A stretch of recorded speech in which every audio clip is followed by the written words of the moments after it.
What are the factors that go into planning a gynecomastia surgery? What are the preoperative instructions and what are the postoperative instructions that a patient must follow?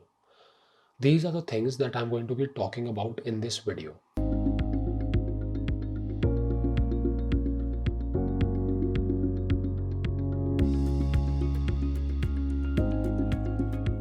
Hello, I'm Dr. Arjun Handa. I am a plastic surgeon and a body contouring expert. So when we are talking about gynecomastia correction, a plastic surgeon considers primarily 3 points. Those are the skin quality and skin excess, the amount of fat present in the man boob, and the amount of gland present. Considering two of these factors, Dr. Simon classified gynecomastia into 4 grades: grade 1, 2A, 2B, and 3. Now, grade 1, 2A, and 2B are mild, moderate, and severe excess of breast tissue without any skin excess. Grade 3 is enlargement of breast tissue with skin excess. So, whenever we are talking about gynecomastia correction, some form of liposuction is involved, whether it be power assisted liposuction, combined or not combined with Vaser.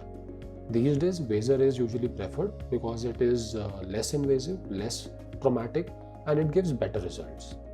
Either way, the fat is removed by liposuction, and if the gland has to be removed, it is either removed by an incision around the nipple, which leads to the scar being hidden in the pigmented area around the nipple and is not seen, or it can even be removed through one of the liposuction ports. So that is about fat and gland removal. The biggest question in gynecomastia correction is about the skin excess. Now, when we are talking about correction of skin excess, there are two schools of thought. One school says that skin can be removed during the first surgery itself. The second school says that the skin must be allowed to retract as much as possible, and if any excess skin is left, it should be removed at 6 months. I personally belong to the second school, where I prefer to remove the skin excess after 6 months. The reason or the rationale behind this is that these days with Vaser, and also depending upon the skin quality of the patient, there is a significant amount of contraction that occurs even when the skin is in excess. So what happens is, skin used to be removed in the first procedure itself. These cases can now wait for 6 months, allow the skin to retract, and sometimes they may not need any skin removal. But there are exceptions, and there are cases where the skin is so much in excess that there is no real possibility of it falling back down.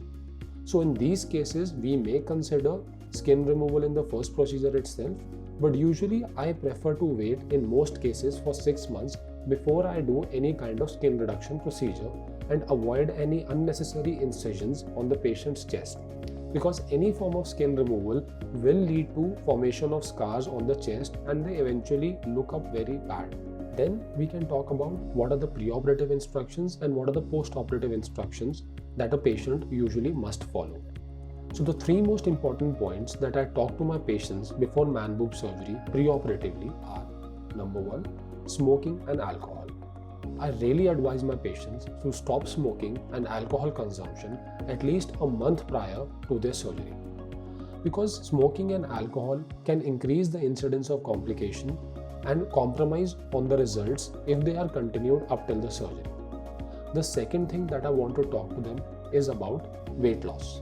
Now, weight loss is not necessary, but if some weight loss can be done, then it leads to good results, it leads to better results post-operatively.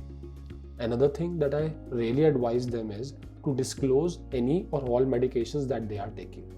So, the medications that they have been taking, even if they are trivial and minor, can have very big problems, can lead to severe complications in the post-operative period. These medications can usually be replaced by some other medications, or they can be stopped for a certain time period before the surgery so that the incidence of complications goes down. Post-operatively, there is one single factor that is the most important point in determining results, and my patients have to follow it religiously. That is the wearing of compression garment. The application of the compression garment in the post-operative period is very essential, as it prevents any asymmetries and leads to good results in the post-operative period. I want my patients to wear the compression garment 24 hours a day for at least a month and not to take it off under any circumstances except for taking a bath. Usually, I advise them to purchase at least 2 compression garments so that they can easily rotate while one is being washed and the other can be worn.